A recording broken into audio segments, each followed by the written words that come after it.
Ele costuma responder que esses deslocamentos trazem investimentos ao Brasil. Mas o levantamento da coluna da Andresa mostra que a maioria desses aportes ainda está longe de se concretizar. Ou seja, essas viagens não estão valendo a pena, né, Andresa?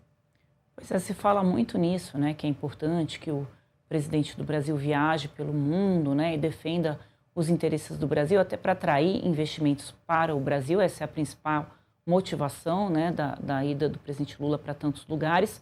E é importante mesmo. O problema é que, na prática, isso não tem se revertido nas promessas e nos anúncios que são feitos, né? A gente levantou na minha coluna, na verdade, o André Chalders, né, que é um meu colega aqui nessa coluna que a gente tem no Metrópolis, ainda foi no finalzinho do ano passado, mas esse número não mudou, né, de todos os investimentos que foram anunciados pelo governo brasileiro como concretizados a partir dessas viagens do presidente Lula, só 12% é que realmente, na prática, se operacionalizou, né, de recursos que o governo brasileiro conseguiu trazer para o Brasil nessas viagens que o presidente Lula tem feito. Então, é muito pouco, né, o que a gente traz, mas é muita falação, né, como a gente tem visto.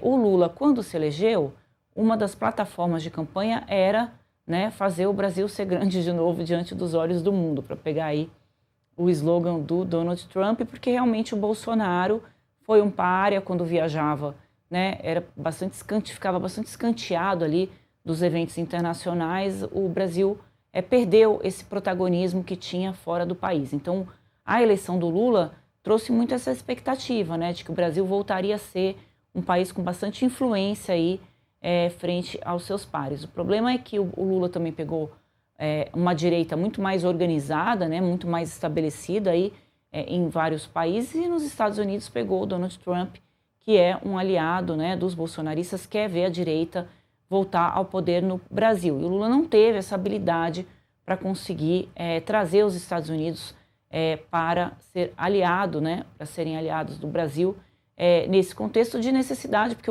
os Estados Unidos é o nosso principal parceiro comercial. Então não dá para ficar chutando a canela o tempo todo do governo norte-americano e ir para fora do país para defender Cuba, né, que todo mundo sabe que está ali numa situação de insolvência ali, vamos dizer assim, não está me vindo uma palavra melhor. Então, o Donald Trump já disse que vai fazer em Cuba a mesma coisa que fez lá na Venezuela, né? Ele listou uma série de países ali em que ele iria interferir. Se isso está certo ou se está errado, aí vai da avaliação de cada um. O problema é que há um fato lá em Cuba que não dá para ignorar, e o presidente Lula ignora.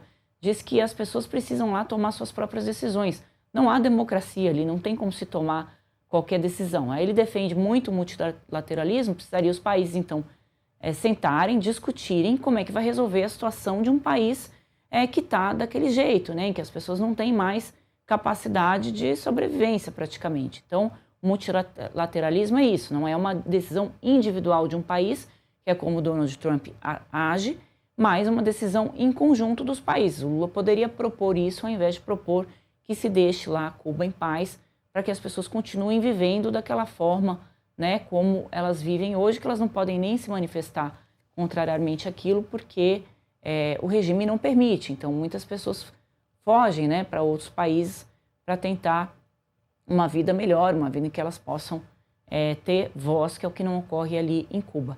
Eu queria, falando desse caso do Marcelo Iva, Neila, se você me permite, Marcelo Ivo, que é o nosso delegado trapalhão lá dos Estados Unidos, tem um fato também que é importante que a gente coloque. Quem é o Marcelo Ivo, né? Eu não sei se você vai trazer isso nesse momento para a conversa, mas o Marcelo Ivo, o Metrópolis trouxe hoje uma informação de que no passado ele atropelou uma pessoa, né? Ele estava dirigindo, atropelou uma pessoa que estava numa moto, essa pessoa morreu e os testes indicaram que ele estava embriagado.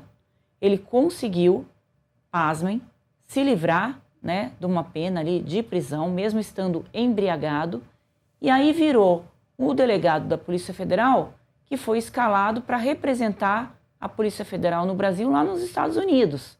Então, pode ter sido uma fatalidade? Poderia, se ele não estivesse embriagado. Então, ele correu o risco se colocou em risco de colocar uma outra vida, né? Ele se colocou em risco, não, desculpa, ele assumiu as consequências, né, assumiu de poder colocar uma outra vida em risco. Então, esta é a pessoa que o governo brasileiro escalou para representá-lo lá nos Estados Unidos. Então, é preciso também se olhar para isso, embora ele tenha sido inocentado, o que realmente é algo inexplicável, né? Se ficou caracterizado que ele estava embriagado e que uma pessoa morreu nesse acidente, porque a escolha, né, deste delegado, que tem uma ficha aí bastante questionável, né, para assumir um papel de tamanha relevância de representação do Brasil, e ele era o único brasileiro, não tinham vários brasileiros ali, a ter assento, né, nesta instância ali da polícia. Aí o senhor sabe explicar melhor qual era a função que ele exercia lá nos Estados Unidos, né? E agora é fácil dizer que ele já queria sair e já tinha uma outra pessoa engatilhada para ocupar esse papel. O fato é, se queria sair ou não, pouco importa. O que importa é que ele estava lá e muito provavelmente agiu de uma forma que não deveria ter agido para tentar criar um jeitinho brasileiro e trazer o Ramagem de volta ao Brasil. O Ramagem é um foragido da justiça, ele foi condenado, deveria estar no Brasil para cumprir a sua pena, mas fugiu, então agora precisa ter os trâmites adequados para poder trazê-lo de volta para que ele cumpra a sua pena. Ele lá nos Estados Unidos diz que é um preso político, é um condenado político e está pedindo asilo para o governo norte-americano, que pode entender de dar esse asilo ou não, também tudo dentro das regras do jogo, né, Neila? Exatamente. Agora tá aí, ó, a matéria do lado explicando direitinho, inclusive para quem tiver curiosidade de entender o caso, o delegado expulso dos Estados Unidos, no caso Ramagem, já matou o vigilante atropelado. É exatamente a história que a Andresa acabou de contar. Então, esse delegado que nos representava em outro país, o país mais representativo do planeta, era um delegado que já tinha cometido um crime. Foi absolvido, como a gente não sabe, mas foi absolvido e estava lá nos Estados Unidos. Então, histórico dele aqui no Portal Metrópolis para vocês. Bom, a gente muda de assunto e vamos falar sobre as tensões